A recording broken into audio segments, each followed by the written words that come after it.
Du début des années 50 à la fin des années 80, pendant la guerre froide, l'Europe a été le théâtre d'une guerre secrète meurtrière. On a beaucoup parlé du terrorisme d'extrême gauche en Italie, en Allemagne, en France et en Belgique. Ce que l'on ne savait pas, c'est qu'il y a eu un terrorisme d'extrême droite tout aussi violent. Ce qu'on ne savait pas, c'est qu'il a été notamment instrumentalisé par les États-Unis, l'OTAN et des membres influents des États démocratiques européens.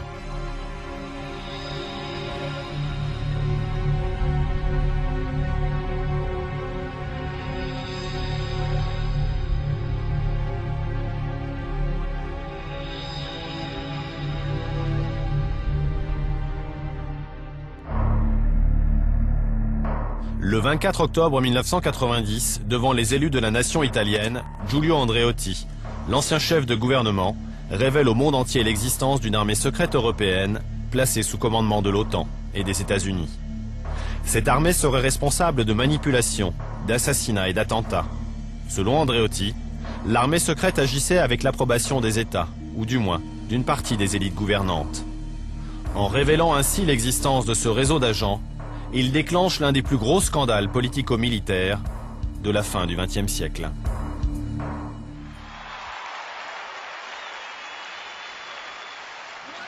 L'histoire des armées secrètes débute à la fin de la Seconde Guerre mondiale. Une nouvelle menace se précise, celle de l'Union soviétique. C'est le début de la guerre froide. Face à la menace soviétique, l'Europe, avec les États-Unis, se dote d'une alliance militaire. Une dizaine de pays créent l'OTAN en avril 1949. L'organisation du traité de l'Atlantique Nord installe son siège à Paris. En parallèle, et pour renforcer leur dispositif militaire, l'OTAN et les États-Unis créent dans toute l'Europe une armée secrète appelée Stay Behind, en français, rester derrière. Son objectif est de mener une guerre de résistance à l'intérieur de chaque pays, en cas d'invasion soviétique.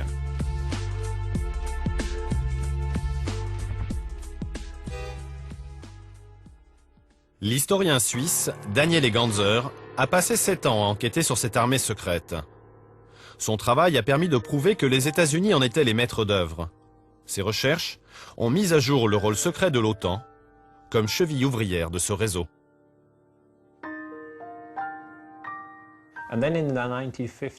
Dans les années 50, l'OTAN, la CIA et le MI6, les services secrets britanniques, ont commencé à expliquer aux différents pays membres de l'Alliance, tels l'Italie, l'Allemagne, la France, la Norvège, la nature du danger que représentait le communisme. Le danger communiste venant de l'extérieur avec l'Union soviétique, mais aussi le danger du communisme à l'intérieur de chaque pays. Pour bien comprendre l'histoire de ce réseau secret, nous nous sommes rendus à Berlin. Jusqu'en 1989, sa partie Est était la capitale de la République démocratique d'Allemagne. Elle abritait notamment la Stasi, le ministère de la Sécurité. Depuis la réunification du pays, ses archives sont ouvertes aux chercheurs. Cas unique dans l'histoire de la guerre froide, on peut aussi rencontrer d'anciens agents, notamment ceux du contre-espionnage. Ils espionnaient l'OTAN et connaissaient l'existence de cette armée secrète. Il n'y a pratiquement aucune preuve de l'existence de cette organisation. Et c'est dans les archives de la Stasi que l'historien Daniele Ganser fait une découverte de taille, un document daté de 1984 qui évoque l'armée secrète et sa mission. Il y est explicitement écrit qu'il existe en Europe de l'Ouest une structure composée d'agents secrets qui se nomme Stay Behind.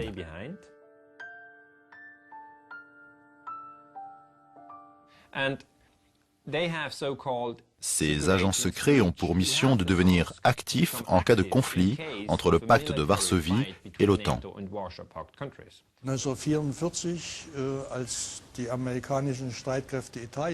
Les relations des États-Unis avec ces armées secrètes remontent à la période de la Seconde Guerre mondiale. En 1944, alors que par exemple l'armée américaine occupait l'Italie, il y avait un officier, James Angleton, qui dirigeait les services secrets avant de devenir l'un des responsables de la CIA. Cet homme avait d'abord reçu l'ordre de démasquer et de liquider tous les groupes de résistance que les fascistes avaient créés. Finalement, il s'est lancé dans le recrutement massif de tous les fascistes pour lutter contre l'Union soviétique. C'est comme cela que ça a commencé en Italie, puis pareil ailleurs.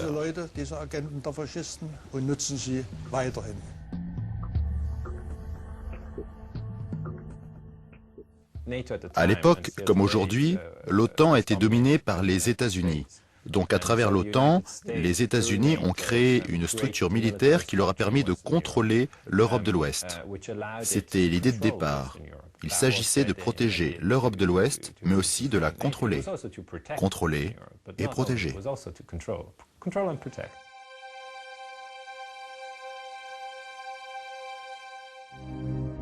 Depuis la libération, la présence militaire française en France est massive et ambiguë. En plus du siège de l'OTAN à Paris, le pays abrite plusieurs bases américaines. La CIA, dirigée par Alain Dulles, y mène toute la lutte anticommuniste.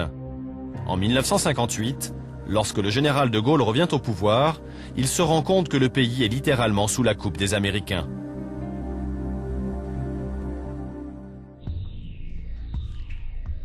Proche des services américains pendant quelques années, Constantin Melnyk a bien connu les pratiques de la CIA et de l'OTAN. En 1959, il rejoint à Matignon le Premier ministre de Gaulle, Michel Debré. Il devient alors le patron officieux des services secrets français. Constantin Melnyk est un témoin exceptionnel de la guerre froide. Homme de l'ombre, haut stratège du renseignement, il a œuvré pendant plus d'un demi-siècle. Cette organisation a été installée à un moment où, malgré tout le bien que je pense de la 4e République, cette 4e République n'avait pas la force qu'a eu le général de Gaulle de lutter suffisamment contre une colonisation américaine. Entre Alain Dulles qui venait et pratiquement donnait des instructions au président de la République, entre les ministères des Finances qui allaient mendier l'aide américaine pour l'abominable guerre d'Indochine, tout ça crée quand même une ambiance extrêmement dangereuse. Une situation dangereuse, car la France est alors en pleine escalade militaire en Algérie. Une guerre qui fait vaciller les institutions de la 4e République. Sur fond de contestation politique contre une guerre coloniale, des dizaines de milliers de jeunes appelés français sont envoyés combattre les indépendantistes algériens. Pour ramener l'ordre dans le pays, De Gaulle fonde la 5e République et conduit l'Algérie vers l'indépendance. Une décision politique qui mène pour un temps la France au bord de la guerre civile. On m'a informé à mon arrivée à Matignon de l'existence d'un secret d'État qui était une idée qu'on m'a présentée comme très originale de création d'une résistance intérieure. Il existe donc également une armée secrète en France. Elle est en partie composée des parachutistes du 11e choc. Ils sont basés à Sercotte, près d'Orléans, en Corse, et à Collioure, à la frontière espagnole. Ils sont placés sous commandement militaire français. Ces hommes dérapent alors en pleine guerre d'Algérie. Le 20 avril 1961, les officiers de l'armée secrète vont intervenir sur la scène politique et militaire française. Leur action va mettre en danger la 5e République. Les parachutistes des services étaient quand même moralement proches de leurs collègues d'Alger. Donc il y avait des liaisons. Par exemple, je peux dévoiler un secret d'État, c'est que au moment du putsch, le chef du service action a été prévenu par le général Charles qu'il allait faire un putsch et lui a demandé de le transporter en Algérie. Eh bien, le chef du service action ne nous a pas rendu compte de ça.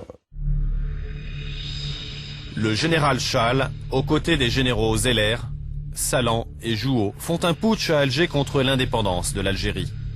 Ils vont tenir du 21 avril au 26 avril 1961 grâce à la mutinerie d'une partie des troupes françaises et le soutien de la CIA.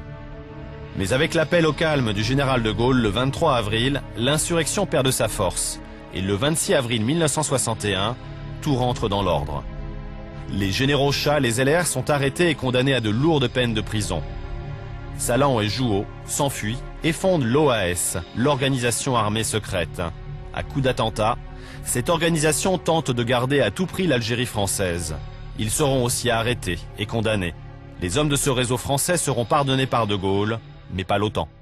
De Gaulle a eu toutes les difficultés du monde à partir du moment où il a déclaré que l'Algérie serait indépendante. Il y a eu de nombreuses tentatives d'attentats contre lui. À l'époque, bien sûr, nous ne connaissions pas l'existence d'une armée secrète. Dans les années 60, il y avait l'OAS, l'organisation armée secrète, mais nous ne savions pas qu'en parallèle, il y avait cette autre armée secrète de l'OTAN. Qui en étaient les membres?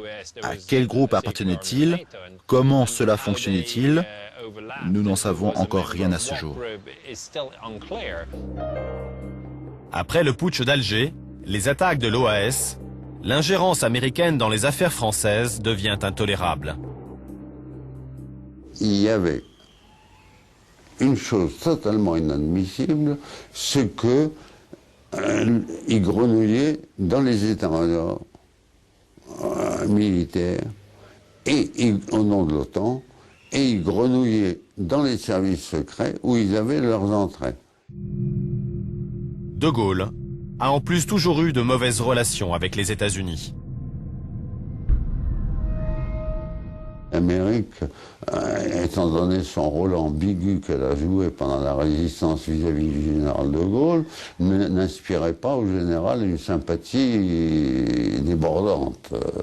Et donc il y a tout un ensemble de faits qui, avec le recul, me paraissent d'une rare intelligence, surtout que l'OTAN, à l'époque, n'était pas seulement une organisation militaire, mais voulait jouer un rôle politique important pour avoir une espèce de mainmise sur l'Europe, et c'est cette mainmise sur l'Europe que le général de Gaulle ne voulait pas. Cette politique intrusive de l'OTAN et des États-Unis conduit finalement De Gaulle à prendre une décision irrévocable. En octobre 1966, la France quitte l'OTAN. Le siège de l'Alliance militaire atlantique déménage à Bruxelles, en Belgique. Ce réseau secret est installé dans tout le reste de l'Europe.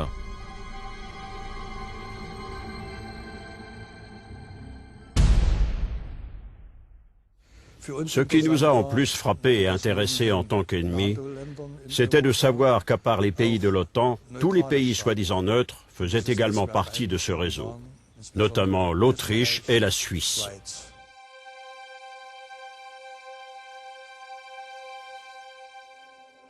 Cet ancien officier du contre-espionnage allemand nous fait une révélation stupéfiante. L'OTAN disposait aussi d'un réseau secret dans les pays neutres d'Europe. En Suisse, la P26 est le nom de code de cette armée secrète depuis la fin des années 60.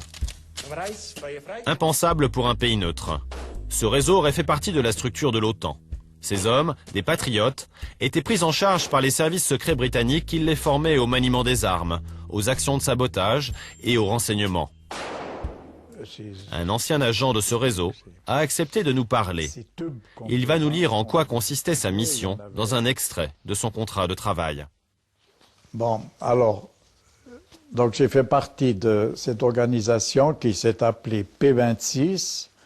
Le projet P26 prépare la résistance sur le territoire occupé par l'ennemi. On faisait de l'instruction sur le terrain, de l'instruction aux armes ou de l'instruction, par exemple, de parachutage.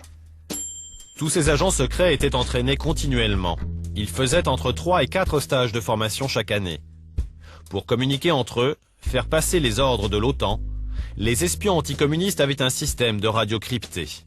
En cas de conflit, l'OTAN avait disposé dans toute l'Europe des caches d'armes et des bases secrètes. Il y avait du matériel, il y avait ces conteneurs, c'est des tubes ronds comme ça, ouais, ça faisait 1,50 m, 1 mètre de long. Là-dedans, il y avait des pistolets, il y avait des fusils, des silencieux, il y avait de l'argent aussi. Donc l'argent, on disposait de l'argent, ils avaient acheté de l'or. L'organisation avait un certain montant en or, en pièces d'or, quoi. La révélation de l'existence d'une armée secrète a fait scandale en Suisse. Une commission d'enquête parlementaire a tenté de faire la lumière sur les mécanismes de la P26. Mais tout ce qui concerne les liens militaires sulfureux de ce pays neutre avec l'OTAN sont classés secret défense jusqu'en 2020. Pour l'ancien vice-président de la commission d'enquête, ils ne font pourtant aucun doute. On n'a jamais pu éclaircir au niveau de l'enquête parlementaire ces rapports. Moi, personnellement, je suis assez convaincu qu'il existait des rapports et que de toute façon, la P26 entrait dans le cadre de ces réseaux qui existaient. Quand j'ai fait le rapport au Conseil, j'ai critiqué le fait qu'on n'avait pas pu terminer le travail qui était nécessaire au moins pour éclaircir au niveau du fonctionnement des choses et surtout du respect de la neutralité. Patriote en Suisse, dans d'autres pays, le recrutement s'est fait sur des bases idéologiques extrêmes. Les Américains voulaient des hommes prêts à tout contre le communisme. Dans l'Allemagne et l'Italie d'après-guerre, ces hommes sont avant tout des nazis et des fascistes convaincus. En Italie, l'homme clé de ce réseau est Licio Gelli, un ancien mercenaire franquiste, nazi et agent de la CIA. Il est le chef d'une loge maçonnique baptisée P2. La loge P2 est le cerveau de cette armée secrète qui s'appelle Gladio, le glaive.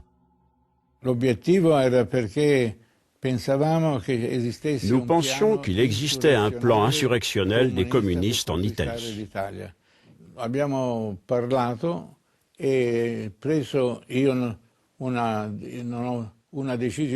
Nous en avons discuté, puis nous avons pris la décision ensemble avec Cossiga, qui est devenu président de la République, de former cette armée secrète anticommuniste.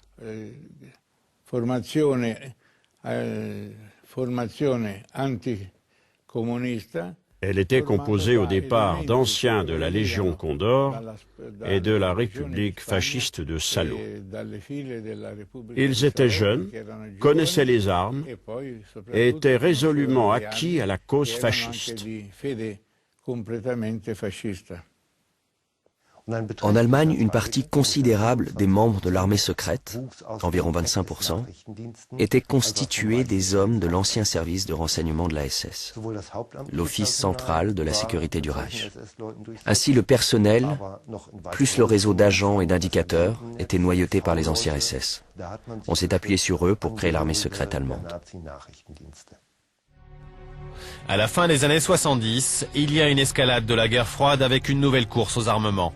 L'URSS de Léonid Brejnev multiplie les démonstrations de force. Les soviétiques installent des missiles nucléaires à longue portée dans les pays de l'Est, menaçant directement les membres de l'Alliance Atlantique. À l'Ouest, les États-Unis et leurs alliés répliquent en installant les missiles Pershing. Les armées secrètes de l'OTAN auraient de nouveau été réveillées à ce moment-là.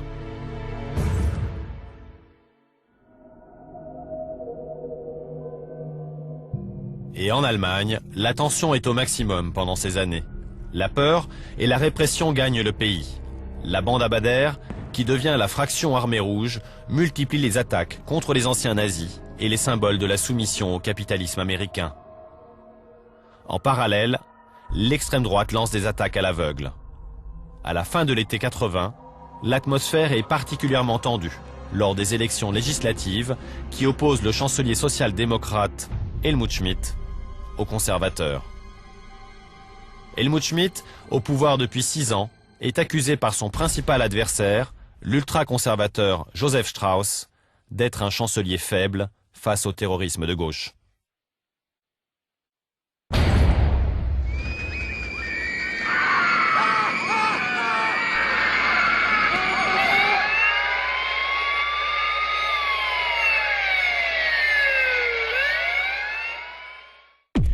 Ce soir du 26 septembre 1980, des milliers de badauds célèbrent le centenaire de la fête de la bière de Munich. C'est le moment que choisit Gundolf Köhler, un jeune homme de 21 ans, pour actionner une bombe artisanale. Le bilan est terrible.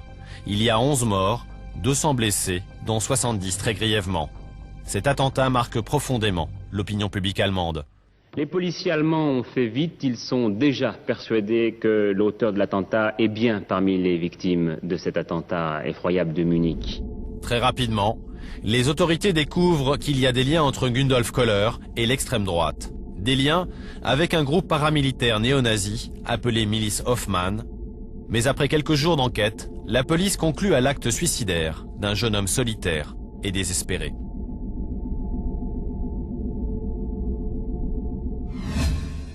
Diese Behauptungen der Behörden Les déclarations des autorités concernant le poseur de bombes sont une vaste manipulation, une hypothèse non vérifiée. Comment peut-on présenter un homme comme un solitaire alors qu'il est musicien et joue de la batterie dans un groupe, qu'il fait 2 fois par semaine des répétitions et qu'il venait de passer une annonce pour trouver un nouveau groupe? Ulrich aussi enquête sur cet attentat depuis 10 ans. Il a repris toutes les bases des investigations menées par la police bavaroise. Une enquête qu'il qualifie aujourd'hui de manipulation à grande échelle. Le travail a été bâclé et les témoignages les plus intéressants concernant Gundolf Köhler ont été écartés, sans aucune explication valable. Et 1 an après l'attentat terroriste, la police tombe sur une information de taille qui renforce pourtant la thèse des liens avec l'extrême droite.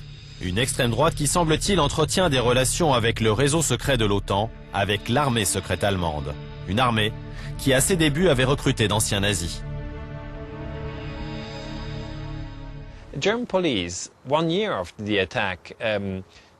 Un an après cet attentat, la police allemande a commencé à parler d'un lien possible entre l'attentat de Munich et un immense réseau de caches d'armes dont s'occupait un homme, M. Lemke. Et ce Heinz Lemke, qui gérait ces dépôts d'armes, semble avoir été lié au réseau Stay Behind allemand.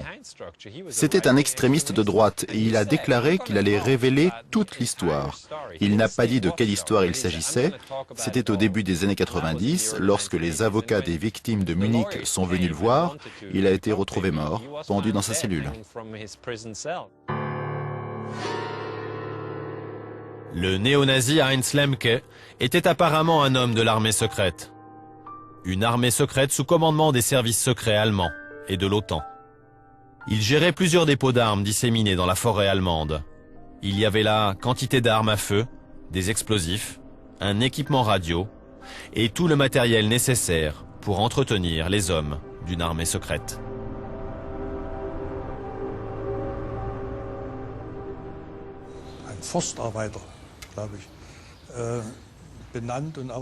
D'ailleurs, tous les équipements qui ont été retrouvés dans les caches, c'est-à-dire les armes, les explosifs, les émetteurs radio, sont exactement les mêmes que ceux utilisés par le réseau secret en Allemagne.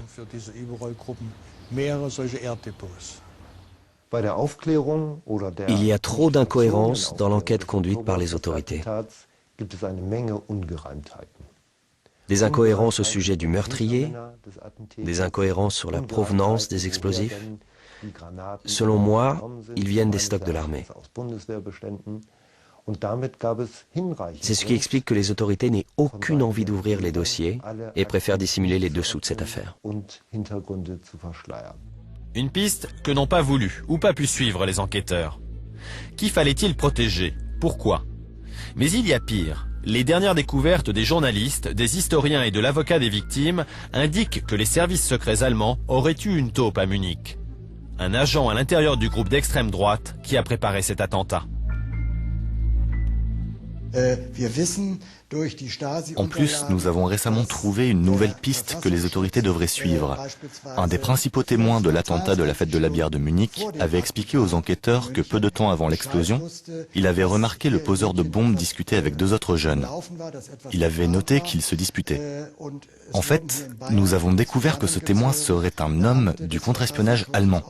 Cette information a été révélée très récemment par le magazine Spiegel.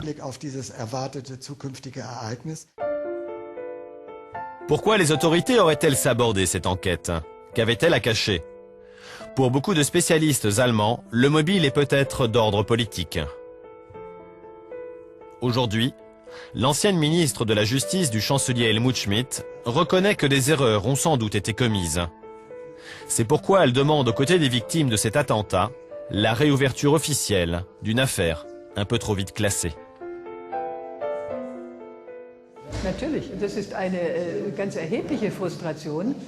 Évidemment, c'est une frustration énorme pour moi. À l'époque, j'étais ministre de la Justice et je faisais partie des gens qui ont sans cesse mis en avant les incohérences. Je le faisais ouvertement, devant les parlementaires et mes collègues au gouvernement. Je disais notamment qu'il fallait se pencher sur les groupes d'extrême droite, qu'il fallait enquêter sur les relations avec l'étranger, les militaires et les services secrets. Mais personne ne voulait m'écouter. Pourtant, nous savons aujourd'hui que pendant la guerre froide, tous les services secrets ont fait des choses abominables. Il y aurait eu un pacte du silence d'une partie de la classe politique allemande. Quel intérêt aurait-il à dévoiler aujourd'hui des secrets qui les concernent? Quel intérêt aurait-il à déballer leurs arrangements passés? Il y a eu un pacte du silence. Il n'y avait rien à gagner en faisant la vérité. L'Allemagne craint qu'en y regardant de plus près, les deux principales formations politiques qui se partagent le pouvoir pourraient en subir les conséquences. Pour comprendre comment cette armée secrète s'est immiscée dans les affaires intérieures de certains pays, l'historien suisse a découvert l'explication dans un document clé. Un accord passé dans le cadre de l'OTAN entre les services secrets italiens et la CIA en vue de la création d'une armée secrète dans ce pays. Le document précise que l'autre cas d'urgence est Sovvertimenti interni. Traduit, cela veut dire agitation interne, agitation sociale, manifestation. Cela veut tout dire. Cela va d'une manifestation communiste à Rome au syndicat qui empêche une usine Fiat de fonctionner. En fait, ces armées secrètes avaient une double stratégie. En cas de conflit ouvert et d'occupation d'un pays membre de l'OTAN, elles devaient organiser une résistance. Une deuxième stratégie s'est développée avec les années. Il s'agissait de créer des tensions politiques à l'intérieur des pays de l'OTAN et d'étouffer par tous les moyens les mouvements de gauche.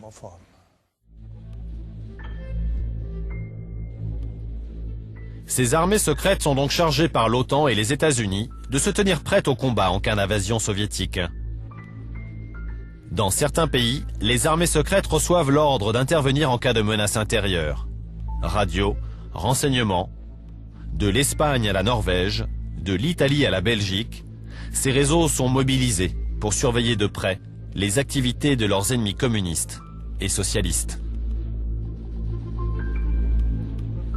La priorité était dirigée vers le Parti communiste et vers les organisations crypto-communistes. Donc en fait, à l'époque de la guerre froide, et jusqu'au moment où la nature de la menace a commencé à changer, la quasi-totalité de nos moyens est axée vers le contre-espionnage.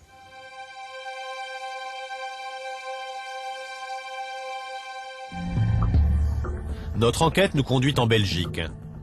Depuis le retrait de la France en 1966, le siège de l'OTAN est dans ce pays. Un pays stratégique pour les États-Unis et les membres de l'Alliance Atlantique. À la fin des années 70, la gauche revient au pouvoir. L'OTAN et les États-Unis imposent à la Belgique l'installation de missiles nucléaires sur son territoire. Les missiles Pershing suscitent immédiatement un rejet massif de la population. À la même époque, se produit une série de faits violents qui déstabilisent profondément la Belgique, notamment une série d'attentats encore inexpliqués à ce jour.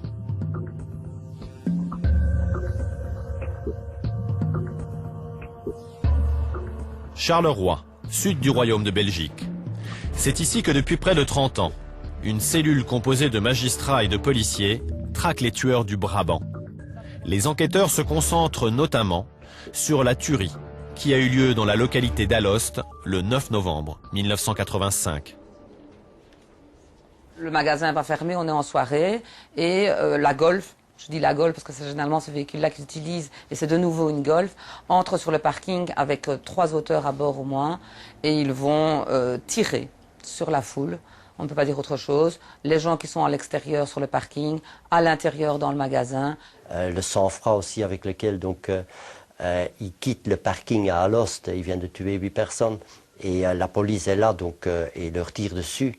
Le véhicule, et c'est pas 10 mètres, hein, donc c'est plusieurs dizaines de mètres donc que le véhicule quitte le parking. Il y a 2 auteurs à bord et le troisième donc il suit donc à pied, mais vraiment pas dans la précipitation, qui quittait donc à son aise donc pendant qu'il tire sur la police et qu'il se fait tirer dessus, il continue à suivre donc le véhicule. Là, ce sang-froid donc est, je dirais, un entraînement, mais est-ce que pour ça donc il faut penser à des gens donc qui ont eu une formation par exemple militaire? De 1982 à 1985, une bande armée assassine de sang-froid une trentaine de personnes et en blesse plusieurs dizaines d'autres. Le mode opératoire est toujours identique. Les tueurs débarquent dans un magasin de Lèze, une chaîne de supermarchés belges. Ils ouvrent le feu à l'aveugle sur les gens qui font leurs courses. Bonjour, massacre à l'hypermarché. Des tueurs fous du Brabant ont encore tiré dans la foule des clients hier soir près de Bruxelles. Bilan 7 morts, dont 2 enfants et 3 blessés graves. La majorité des faits se déroulent dans la province du Brabant, dans le sud de Bruxelles. Ces crimes, sans aucun mobile apparent, traumatisent encore, aujourd'hui, le royaume.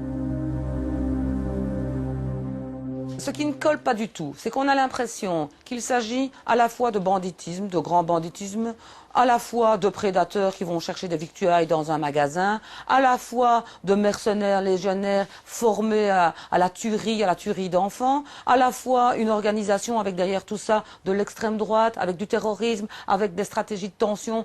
Tout, je vais dire, les implications du monde criminel se retrouvent dans ce dossier. Les enquêteurs ont exploré toutes les pistes sans résultat pour le moment. L'une d'elles est plus particulièrement fouillée depuis des années, celle s'inscrivant dans le cadre d'une manipulation des armées secrètes de l'OTAN avec la complicité de certaines autorités de l'État belge. Les faits se cadrent dans une stratégie de la tension. Il va de soi qu'on a pensé aussi donc à ce qu'on a appelé en Italie donc Gladio, parce que le système existait non uniquement en Belgique, mais aussi ailleurs. Et chez nous, ça s'appelait donc le Stay Behind. Et le Stay Behind, donc, il y a 2 branches, la branche militaire et Zerabit pour la Belgique, STC-MOB, donc la branche civile, gérée par la Sûreté d'État, et qu'il pourrait y avoir une application. La Belgique possédait donc 2 armées secrètes inféodées à l'OTAN. L'une appelée SDRA 8, logée au sein des services de renseignement militaire. L'autre, la STC-MOB, dépendait de la Sûreté d'État. Ces 2 armées secrètes ont fait l'objet d'une vaste enquête parlementaire. Elles ont entretenu des liens ambigus avec l'extrême droite belge, notamment la milice Westland New Post, le WNP, dirigée par Paul Latinus, un homme proche des services secrets. Le WNP est très connu en Belgique en tant que groupe d'extrême droite. Ce qui est nouveau, c'est que l'armée secrète de l'OTAN semble avoir été en contact avec ces néo-nazis. La question est, y a-t-il eu une forme de collaboration? Est-ce que le sale boulot a été confié à l'extrême droite en lui garantissant une impunité totale? Nous ne sommes pas sûrs. C'est une possibilité. Le WNP, Westland New Post, qui était donc un groupuscule d'extrême droite, très actif dans ces années-là, dont le leader a été retrouvé mort pendu donc en 1984 et qui avait donc quand même un certain lien avec la Sûreté d'État. De là à dire qu'ils travaillaient pour la Sûreté d'État, eux pensaient en tout cas travailler pour la Sûreté d'État. Quand on a comparé les faits, et donc le Westland New Post, on a constaté qu'il y avait quand même un élément troublant, c'est qu'il pourrait y avoir donc une implication de certains membres, ou donc du groupuscule UNP, dans la première vague des faits brabant-wallons. En ce qui concerne la sûreté de l'État, l'un des hommes soupçonnés d'avoir fait partie de cette armée secrète et d'avoir manipulé l'extrême droite n'est autre que le commissaire Christian Smets. Ce spécialiste du contre-espionnage nous avait parlé de l'armée secrète belge. Aux côtés d'anciens officiers de la gendarmerie, il a été entendu par les enquêteurs. Faute de preuves et sans aveu de sa part, il a été remis en liberté. Ce que je vais vous dire, c'est qu'on n'a toujours pas trouvé le début de commencement d'un indice 30 ans après. Là, j'en reste là. On n'a rien. Si on n'a rien, je suis désolé, mais on peut me considérer comme suspect tant qu'on veut. On n'a rien, donc je suis innocent, et là, point final. Une version à laquelle un homme ne croit pas. Pour tenter de résoudre cette affaire, un journaliste a repris en main toute l'enquête sur les tueries du Brabant. Guy Bouten privilégie la piste du complot des armées secrètes de l'OTAN. Un complot couvert par l'État. C'était un système cloisonné. Du moins qu'on sache de mieux pour les commanditaires. Donc, on voit que les exécuteurs, les gens du terrain, les gens qui commettent des crimes, les attaques, les attentats, les raids sur le Deleuze, sont souvent, pas toujours, mais souvent des criminels qui sont payés pour leur travail et qui ne connaissent pas les gens qui donnent des ordres. Au cours de son enquête, Guy Bouten a fait une rencontre qui lui a ouvert les yeux. Une rencontre avec un ancien agent de la sûreté belge. Cet agent secret, aujourd'hui à la retraite, se sent menacé. Il a brièvement fait partie d'une structure parallèle à l'armée secrète officielle. Une structure qui, depuis les locaux de la sûreté d'État, était chargée des sales besognes dans le royaume. C'était bien, c'était une section tout à fait officielle. C'était très secret, très compartimenté. C'était le recrutement d'agents dormants, avec cache d'armes, etc. Communication par satellite et voilà. Mais ça, c'était officiel, tandis que l'autre avait l'air absolument pas officiel. Christian Smets me fait venir dans son bureau et me dit « Est-ce que ça t'intéresserait de faire partie... Enfin, Raz voudrait créer une section spéciale. Section spéciale P, ça s'appellerait. Et j'aimerais bien que tu en fasses partie. Est-ce que tu serais éventuellement d'accord ?» Je dis « Écoute, pourquoi y faire ? Faire du renseignement, enfin faire des trucs spéciaux, quoi. » Je dis « Oui, mais dans quel genre ? Écoute, tu connais Raz, il est tordu, donc c'est des trucs vraiment tordus de chez tordus. Je sais pas t'expliquer plus. Elle a collaboré à certaines œuvres, pas propres, et qu'alors, on aime bien savoir, on n'aime pas transmettre à la justice, on n'aime pas travailler trop avec les autres services, donc on travaille un peu en vase clos. Une armée secrète parallèle au sein des services de la sûreté d'État. Selon l'enquête de Guy Bouten, les services de renseignement de l'armée avaient également dédoublé leur structure. Un autre réseau d'agents, lui aussi chargé d'exécuter certaines basses besognes. C'est la raison d'État qui empêche qu'on trouve les vrais coupables.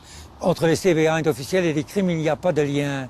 Ce qui est arrivé, c'est que des militaires, des gendarmes, ont créé en Belgique, avec l'appui des Américains, un CB1 parallèle, un CB1 bis, si vous voulez. Qui a commis ces actes de terrorisme,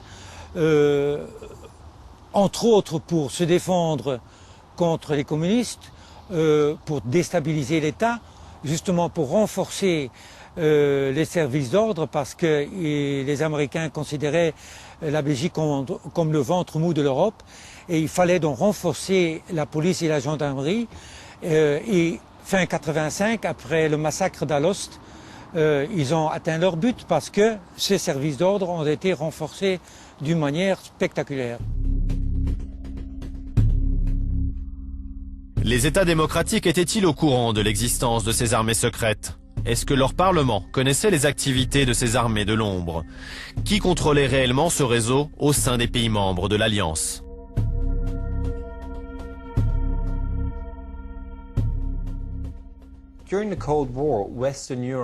Pendant la guerre froide, les pays d'Europe de l'Ouest étaient censés être libres et démocratiques. Le Parlement doit en principe être tenu informé de la création d'une telle structure. Nous savons aujourd'hui que cela n'était pas le cas. D'ailleurs, lorsque les armées secrètes ont été découvertes en 1990, le Parlement européen a condamné très fortement la création de ce réseau clandestin d'armées secrètes. Il s'agissait donc bien d'une conspiration au sens strict du terme. Un petit groupe d'individus a décidé de créer une structure secrète en se disant que c'était une bonne idée. Toutefois, les parlementaires qui l'ont appris que bien plus tard étaient furieux. Il n'y a plus aucun équilibre entre les pouvoirs et personne pour contrôler ces armées secrètes.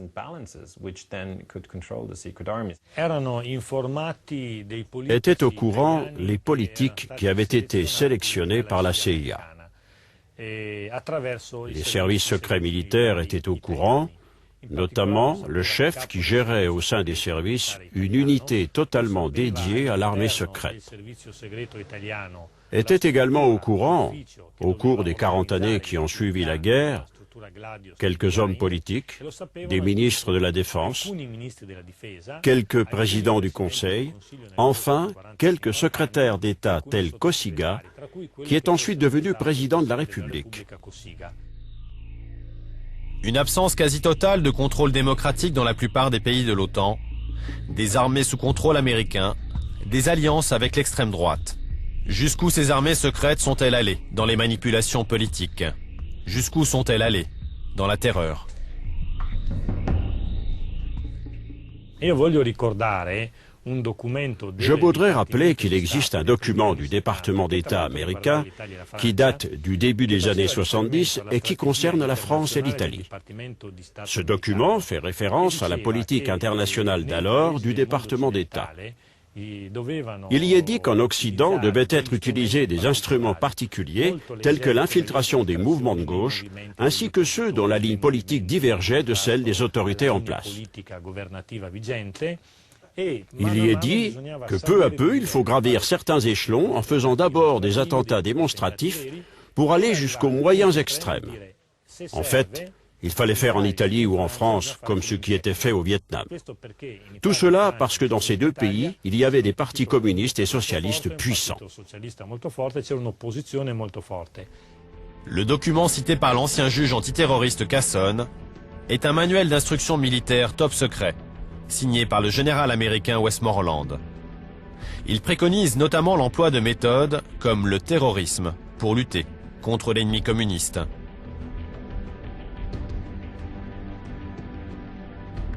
Il y aura des moments où les gouvernements montreront de la passivité face aux dangers communistes.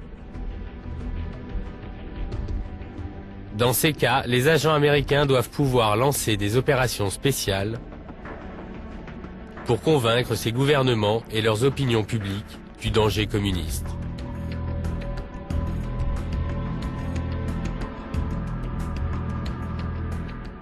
Décrié par la CIA, ce document a toutefois été authentifié par Ray Klein, un des anciens directeurs de cette même agence.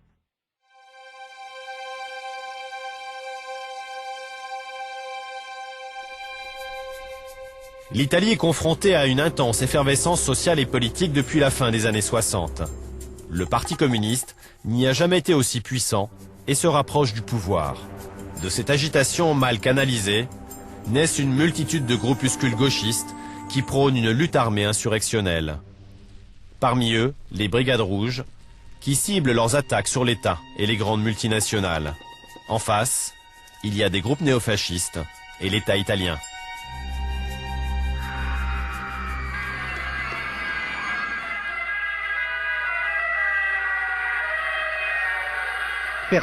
Personne ne sait au juste combien il y avait de voyageurs dans le restaurant et les deux salles d'attente au moment de la catastrophe. Une catastrophe dont on ignore encore si elle est accidentelle. On a évoqué l'hypothèse de l'explosion d'une chaudière ou si elle est due à un attentat terroriste. La terreur. Le 2 août 1980 à 10h25, une bombe explose dans la salle d'attente deuxième classe de la gare de Bologne en Italie, soufflant tout le bâtiment. Le bilan est de 80 morts, 200 blessés, dont des dizaines très grièvement. Bonjour à tous. À Bologne, en Italie, dans l'explosion de la gare centrale, pour le moment, aucune preuve qu'il s'agit d'un attentat.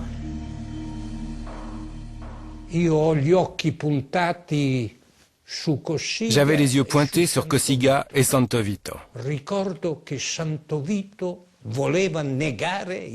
Je me souviens que Santo Vito voulait nier les faits objectifs. Il préférait dire qu'il s'agissait sans doute d'une explosion due à une fuite de gaz. J'ai tout de suite eu le sentiment que le chef des services secrets connaissait la vérité et qu'il voulait brouiller les pistes de l'enquête. Le sénateur Sergio Flamini est aux côtés des plus hautes autorités italiennes à Bologne dans les heures qui suivent l'explosion. La police soupçonne spontanément les Brigades Rouges. Le gouvernement de Francesco Cossiga accrédite la thèse de l'accident, puis celle de l'extrême gauche. Plusieurs groupuscules d'extrême droite ont pourtant revendiqué l'attentat. Cette impression de manipulation, cette tentative de pollution d'une enquête, un homme, le procureur de la République de Bologne, va la subir de plein fouet.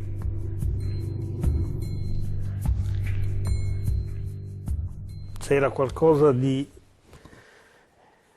estremamente grave da nascondere.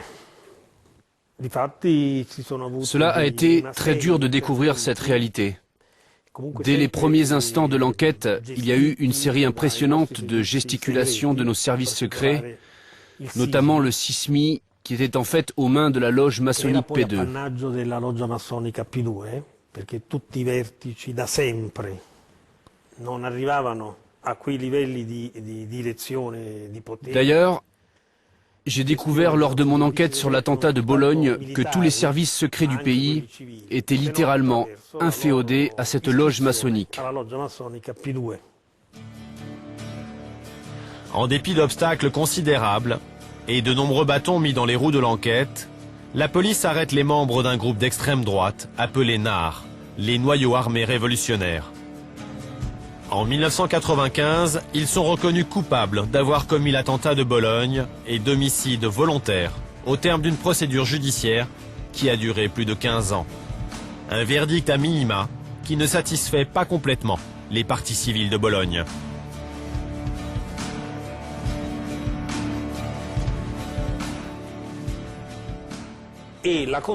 J'avais déjà eu affaire à ce type d'attentat avec celui de la place Fontana, dans lequel j'avais réussi à faire condamner 2 néo-nazis qui appartenaient à la loge maçonnique P2.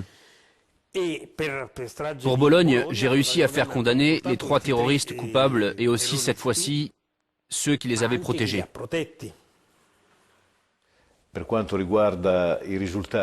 Il reste encore beaucoup à faire.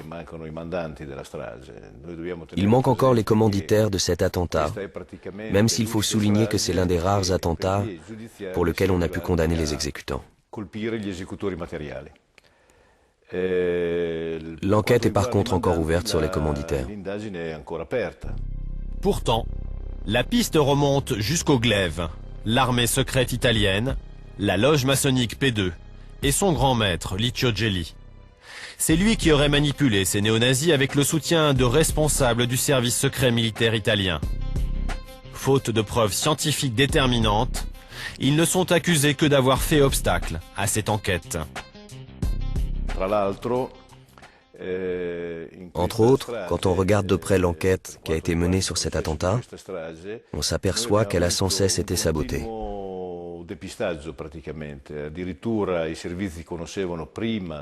Les services secrets savaient parfaitement à l'avance ce qui allait se passer. Ils le savaient dès la veille de l'attentat et ils n'ont rien fait pour arrêter les assassins. À partir du moment où il était évidemment impossible de dire que c'était autre chose qu'un attentat, il y a eu sabotage de l'enquête. Et ça continue encore aujourd'hui. Il s'agit en fait d'un moyen de protéger ceux qui ont commandité cet attentat. Gelli, Pazienza et des responsables des services secrets sont condamnés à plusieurs années de prison. Tous des hommes de l'armée secrète. Pazienza, chef adjoint des services en 80, agent de la CIA et proche de l'OTAN, était notamment accusé d'avoir placé une bombe dans un train en 1981. Des explosifs identiques à ceux de Bologne afin d'égarer les pistes des enquêteurs. Le grand chef des services secrets en 80, un autre homme de Gelli, le général Santo Vito, devait lui aussi être condamné. Ce dernier est décédé pendant le procès, avant qu'il ne puisse donner les commanditaires de l'attentat de Bologne. Gelli reconnaît aujourd'hui que c'était un homme à lui. Les services secrets italiens savaient qui était leur chef. Leur patron avait été nommé par moi lorsque je dirigeais la loge P2. J'avais fait nommer le général Micheli, le général Giuseppe Santo Vito et aussi l'amiral Martini. Ils étaient des nôtres. Donc, pendant de longues années, les chefs des services secrets prenaient leurs ordres chez ceux qui les avaient nommés, c'est-à-dire moi. Un aveu dont la portée est terrible pour la démocratie italienne. È una strage coperta dallo Stato. C'est un attentat couvert par l'État. Cette obstination. Tous ces efforts mis en œuvre par les plus hautes instances politiques pour couvrir les véritables coupables n'ont aucun sens. si ce n'est effectivement pour dissimuler les responsabilités de l'État et du monde politique. C'est effectivement un cas de terrorisme d'État, un cas de guerre secrète, d'opération clandestine qui a eu lieu pendant ces années. Un prix, un très lourd tribut que nous avons dû payer pour la guerre froide.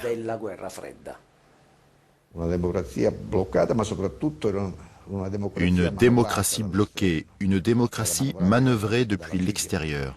Notre pays était manœuvré par la CIA. Les choix des présidents de la République, ceux des chefs des gouvernements étaient tous décidés depuis l'étranger. Je l'ai compris très tard, beaucoup trop tard.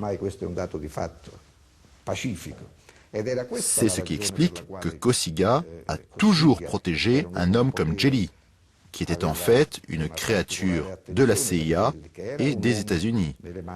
C'était un personnage très important. Les armées secrètes de l'OTAN ont fait l'objet d'une commission d'enquête en Italie. Cette structure secrète y a été sévèrement jugée. Mais une condamnation à portée limitée. Ceux qui sont derrière, ceux qui savaient, les commanditaires de ces attentats, n'ont été et ne seront sans doute jamais punis.